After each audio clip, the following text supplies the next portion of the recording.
So thank you all for joining us this morning. Before we get going, just a few bits of housekeeping. All cameras and microphones are turned off for attendees, but we do have a Q&A tab where you can write any questions you've got as we move through the session. Please do upvote any of those questions that you want answering. And feel free to put questions in that Q&A area at any point during the meeting. We've got some time allocated towards the end of the session today to run through any questions that arise either out of the presentation or the demo itself. So in terms of the agenda for today's webinar, as you can see here on screen, I'll run through some quick introductions and an overview of the Bellrock Group. We'll then dive into some of the challenges we see out in the market in conversations we're having with clients around their sort of premises assurance submissions. I'll then run through a quick demo of our PAM tool, and we'll wrap up, as I say, the session with then any questions that arise as part of today's call. We'll send out the recording of the session today and also a copy of the slides that we're going to run through. So do feel free to share those, obviously, with any interested colleagues. So by way of introduction, my name's Matthew Dickinson, and I'm a solutions consultant within the technologies division at Bellrock Group.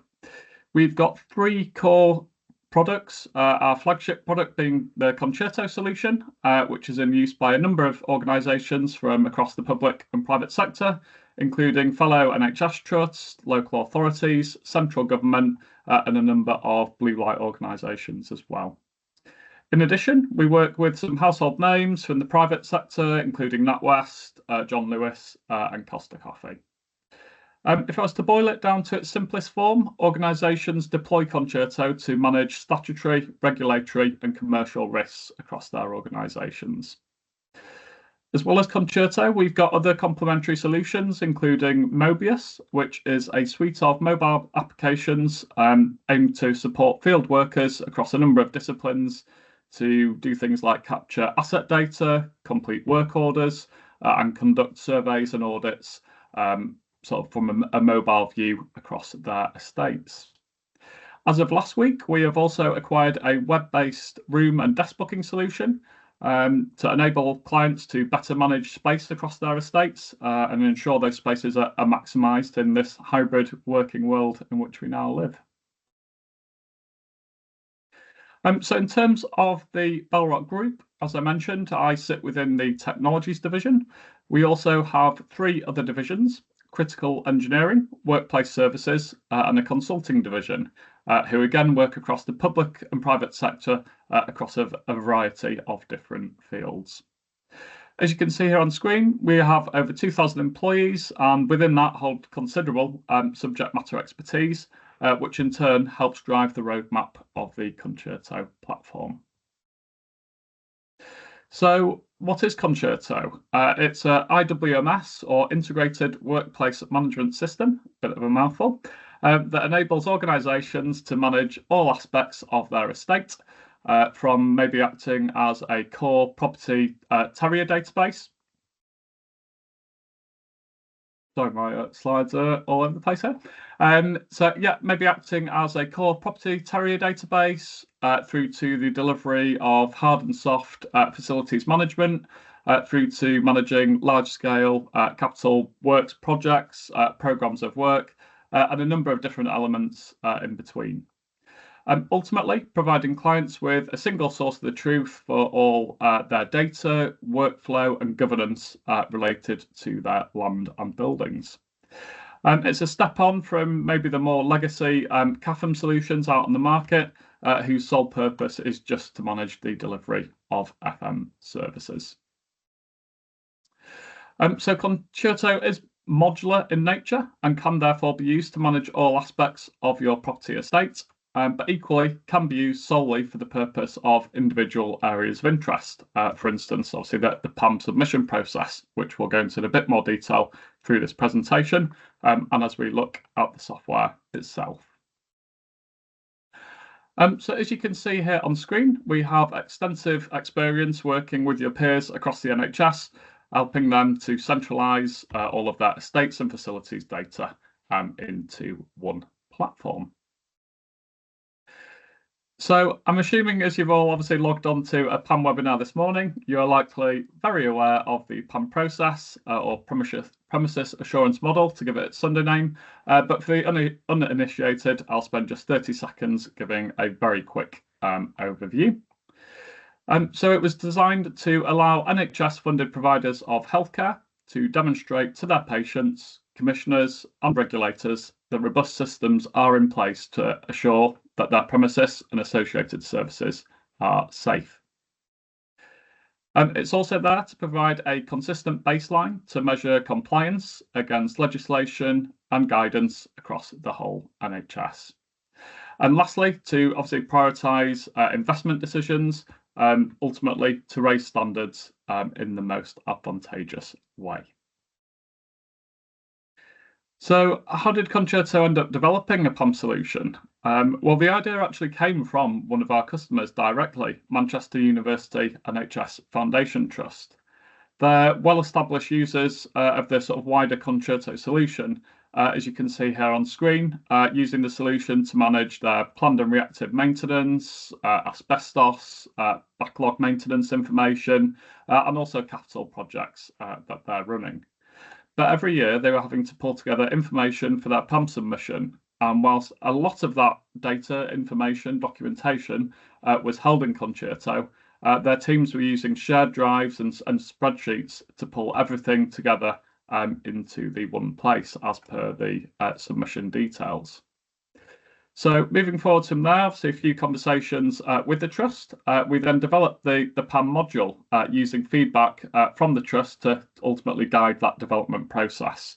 And in a matter of a few months, we developed the premises assurance tool to enable not just Manchester, but the wider NHS to centrally manage their premises assurance submission and obviously move away from that annual rush that we see of preparing and compiling lots of different data sets to ensure they had a compliant submission. So I thought we'd cover off some of the high order challenges we see in conversations with NHS clients around their premises assurance model. Before we do dive into that, though, we're going to run a very quick poll, as it'd just be great to get some of your feedback on this and understand what your biggest challenge is when preparing your PAM submission. So any second now on screen, there should be the poll that appears.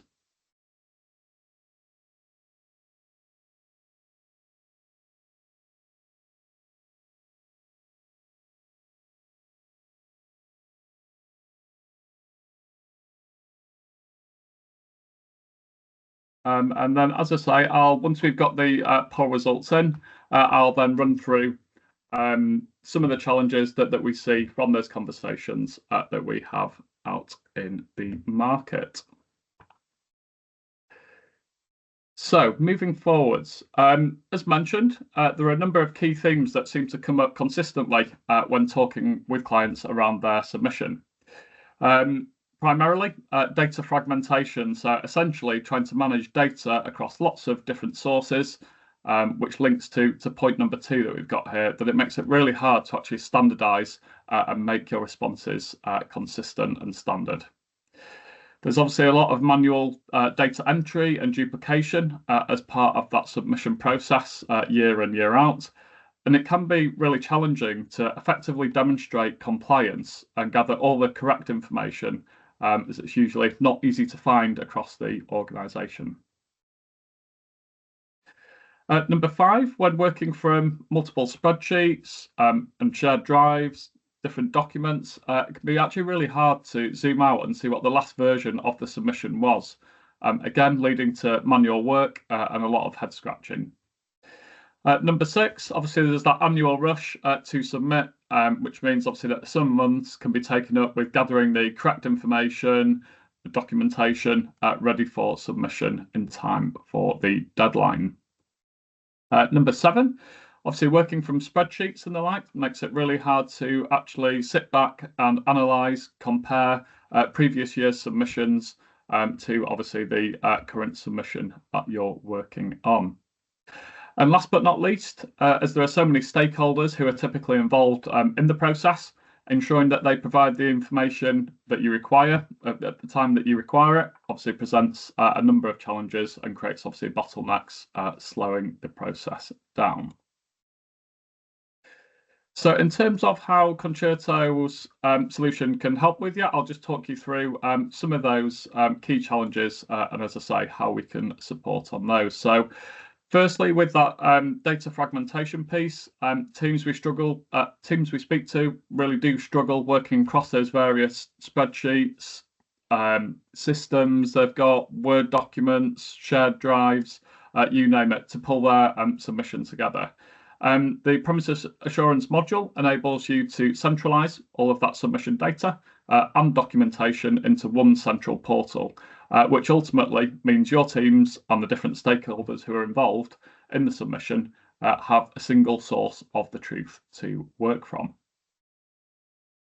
And linking back to that last point, working across multiple different sources means it's actually really challenging to then standardize your responses on subsequent submission. So as we can obviously give you that central view, it's easy to view NHS England's guidance, for example, on the SAQs with pre-populated templates ready to complete. And equally, as other team members have access and can quickly review information, it ensures that information can be quickly peer reviewed by colleagues. Typically, the PAM submission process is obviously a pretty time-consuming, largely manual task of pulling these different elements together. So we do try and automate that process as much as possible. Obviously, if clients are also using the wider Concerto functionality beyond the premises assurance, all of their key compliance information is already there within that one system. And then just makes it that much easier to obviously quickly link it where appropriate, obviously to the relevant SAQs within the submission. Concerto's inbuilt dashboards allow you to very quickly see how compliant you are, see if there are any gaps in your submission, literally at the click of a button. And this dashboard-driven approach brings obviously key information to the fore rather than being maybe buried in a spreadsheet and potentially obviously missed. And we'll obviously show you some of the dashboards as we very shortly look at the software itself. Within the Concerto solution, there are things like configurable permissions based on a user's role and therefore their use of the system. In addition, we have things like version control and auditing of user activity. So it's really easy for you to then track back, see the detail on any changes that have been made to the system and obviously the submission itself, which may obviously be impossible to do if you are just manually recording this information on spreadsheets and across that myriad of different solutions that I mentioned. One of the common things that comes up in our conversations is obviously the time spent and usual annual rush over the summer to get together all the required information for the submission. So the system has been designed to encourage use throughout the year. For example, key documents within the submission can be given or allocated a expiry date. They can also be sent for review and obviously you can nominate a reviewer.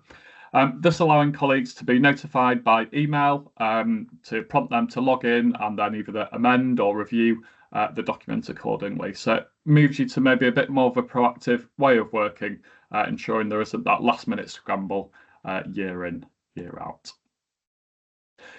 Linked to that last point, as there is the usual annual rush each year, this doesn't really lend itself to carrying out analysis on previous submissions, maybe spotting areas for improvement based on a previous year's performance. So within the Concerto solution, it's really quick, easy to see previous responses that you've made, allowing you to then, I guess, analyse the data. And we can then start to see are there any positive or negative trends, and obviously they can then inform your actions and process moving forwards.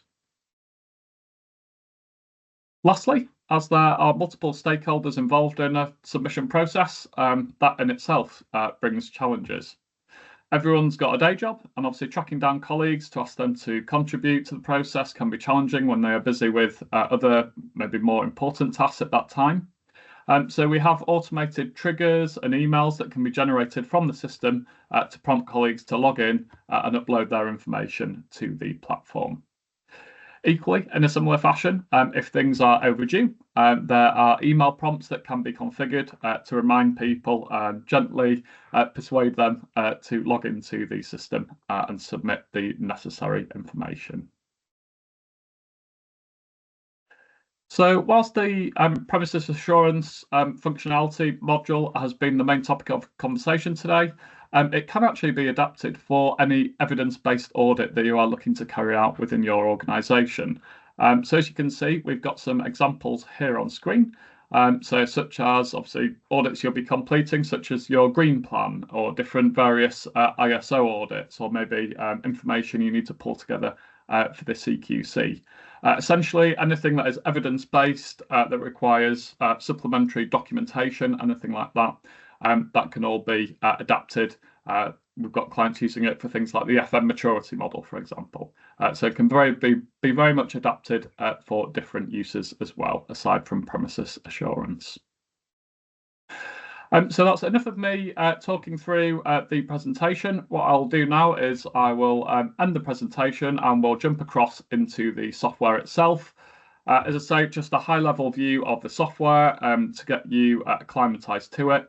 And feel free to put any questions in the Q&A. And as I say, after the demonstration, we're happy to then answer any of those questions. So if I just dive into the software itself, which you should still be able to see here. In the top left-hand corner, we can see we've got it branded up in line with the NHS branding. So in reality, this can obviously be branded locally with your trust branding. In terms of a few bits of small print in terms of the system itself, it's completely web-based. So all that you need to access the system is an internet connection.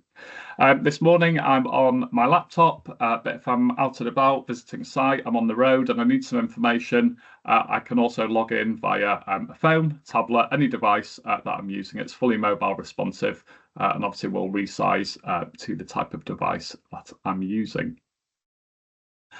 At the top of the screen here, we've got our global search, and then down the left-hand side here, we can then navigate through the module itself. And I'll cover off some of the key areas here within the module as we run through the demonstration. So as you can see here on the bulk of the screen, we've then got the dashboard view. So this essentially just gives you your dashboard of progress to be made, where the gaps are. And if I drill down to some of the information in a second, I'll just walk you through the different components, if you like, of the dashboard. So I can then start filtering down across the different domains included within the premises assurance submission. We can also do things like set up business units. So an example of this would be you might have your central trust submission to obviously complete, but you may also have a PFI site, for example. So you may want to report on those differently. So again, if you've got any sort of arrangements like that, they can all be accommodated from within the platform itself. And as I tap down the screen, I can see I've got that dashboard view, which essentially works on a RAG basis, which immediately tells me across the different domains what my sort of grading or status is. So as you can see, I've got that at a glance view as to my progress and where I may have issues. Moving down, we've got then a few different views. So I've got this in a more graphical format. If I hover above, I then get a snapshot of the breakdown of different SAQs across those different domains and obviously my scoring. So again, gives you that visual view of where you've got gaps, where you've been graded inadequate and such like. Moving down the page, I've then got a more tabular view of the data, so I can very quickly again see detail. And then moving down to the bottom here, I can then see details on actions. So during the presentation, as I was mentioning, we can do things like set up actions, allocate them to individual owners across the trust, as well as those actions. Sort of behind all of that, we can set up email workflow. to obviously notify people they've been allocated actions, but equally to remind them if the deadline is coming up or maybe the deadline has passed. So you can obviously then automate all of that process rather than manually, obviously trying to catch colleagues in the corridor or however you do that at the moment. Down the bottom of the page here, we can then also see details on documents. So we've got full document management capability within the platform. And again, from this dashboard view, I can very quickly see details of documents that are in date, anything that's expired, or equally documents that have no expiry date against them. Equally, with the expiration dates, we can set up those email reminders to obviously prompt the owners of those documents to obviously log in and review that documentation. Each of these different sort of like KPI screens here allow me to then drill down to the underlying data records behind them as needed. So in terms of navigating through the dashboard, I can use the filters up at the top here, or I can just simply select any of the different domains here. So by way of example, if I drill down to governance, that will then update all those different views that we were just looking at there. So I won't go in and out of those in too much detail. But as I say, I can start drilling down. So you can see here, we do have an inadequate scoring. So I can start drilling down to that information and getting to that very quickly within the tool. In terms of the self-assessments themselves, so they're obviously fully loaded into the platform itself from implementation. Obviously, this will all be kept up in line with the relevant guidance. Obviously, it may well be with the changes with NHS England, the guidance may change in time. Our commitment is obviously to keep the software up to date with the latest guidance. So that's all, the responsibility for that all lies on ourselves. And as I say, then out of the box, we then give you the most up-to-date, obviously, guidance in line with the latest information and guidance that's been published by NHS England or soon to be other bodies maybe. So as we can see here, I've got my list of SAQs, and I can then start again in that same fashion that I was describing, drilling down across those different elements that we've got or different domains within the submission itself. Again, it works on that very simple RAG basis. So I get a snapshot here, so I can see that I'm scoring inadequate. I can see I've got 3 outstanding actions against this one. So again, if I drill into it, that will then take me through, and I can see the information here. I can see, obviously, I've got 3 open actions that are overdue. I've also got a document that has expired as well. The little information icon that we've got here in the bottom left-hand side of the screen is the sort of accompanying guidance that comes along. So again, this will all be preloaded into the system for you. So as I am completing my submission, I can obviously reference this from within the system without maybe rather than going out to other sources. But I can then very quickly see what the evidence is and ultimately what I need to submit through the system. So as I say, that will be kept up in line, obviously, with the guidance as if and when it does change. So I can start drilling through. I won't go into that in too much more detail. Again, I've got different filtering options, so I can start filtering down the search here in line with exactly what I'm looking for. And as I say, I've got that tabular view that enables me at a glance to view status and any important actions or documents I need to view. So within the platform itself, as mentioned, we've got the ability to host any type of document. So they could obviously be PDFs, Word documents, all the way through to PowerPoint, spreadsheets, even video files, anything like that. There's no real limitations on file type that needs uploading.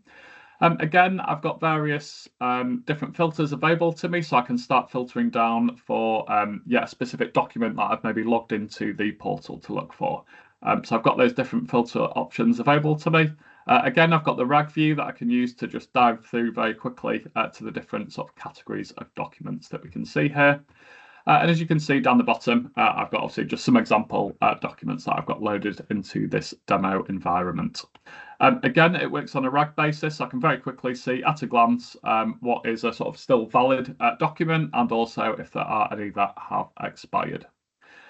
We've got sort of readers built into the software. So yeah, all documentation can then, as I say, be hosted within the system, but equally then viewed within the platform itself.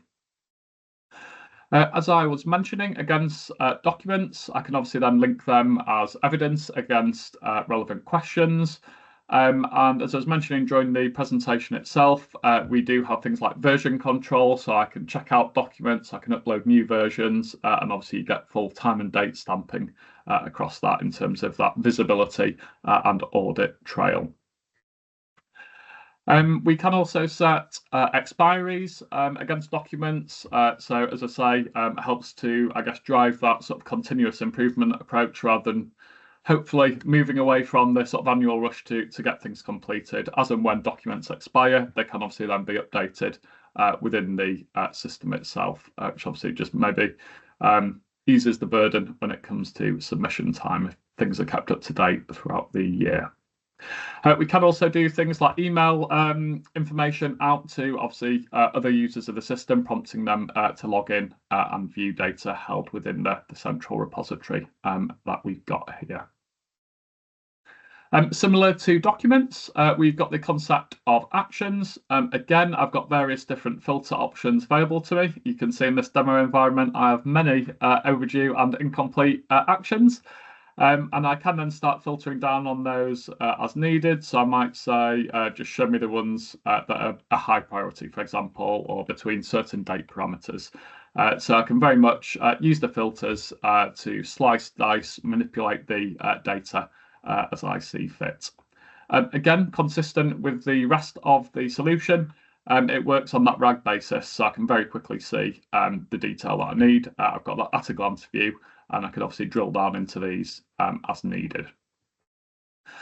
With the actions, I've got various different options, so I can obviously manage the dates. I can allocate different sort of owners of those individual actions. Equally, I can make sort of manual notes against them as well. So if it's just a note that's going to support a colleague, I can do, and obviously that will be then viewable across the system. And I can also then obviously choose to send for approval as well. So we've got workflow to sort of manage that process through the system and ultimately just make things a bit slicker rather than maybe working, as I was describing, from various spreadsheets in shared drives. It just helps to have that central view of both the information that you're submitting, but then you can tie that in with the sort of workflow and all the work that goes into that throughout the platform as well.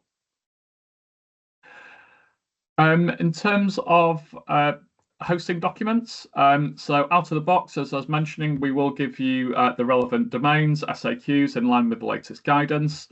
We can also default in relevant folder structures, obviously in line with the SAQs and your responses. So as you can see here, I can then start drilling down through the different sort of levels here, if you like, within the hierarchy.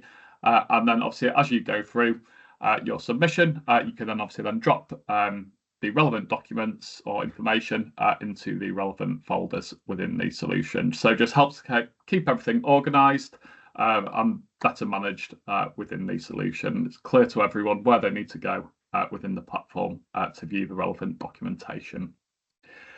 As you can see, and as I was mentioning, I can then very quickly see if I've got any documents that require me to review. So going back to my earlier point around flagging expiries against documents, I can then very quickly come in here. If I do have documents to review, I can then obviously view them and then respond accordingly.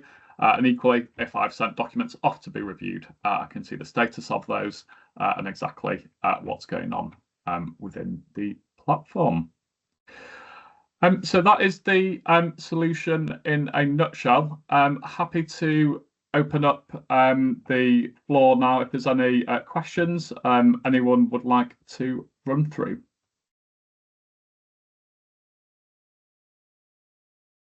So I'll load up the Q&A here, which is just taking a second.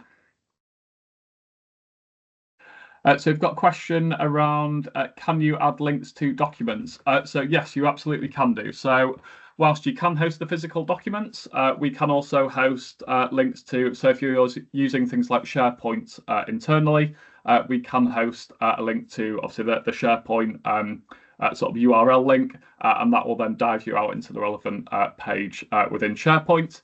I mentioned SharePoint as it's obviously probably the one that we all know, but it would also work in the same vein if you're using other document management systems within your trust as well. So yeah, that can all be managed within the platform. Again, I think it all comes back to the point I was trying to make during the presentation. It's not around, or what we're trying to get away from is duplicating work. So if you do have your documents stored in another location, as I was saying, maybe in SharePoint, then we can just link out to that. And that will obviously suffice for the submission. NHS England sent confirmation of the SOQs yesterday. How quickly would the updates be reflected? So that will be done, logged with our development team, I would say within the next month. So yeah, obviously ultimately in line for submission very shortly. So yeah, we can give you a concrete timeline. Obviously, they've just come out yesterday, but ultimately, as I said, that is our commitment to our clients to obviously keep that updated as quickly as possible. So in terms of our internal process, that work will get logged with our development team and completed as soon as possible, obviously in line for the upcoming submission.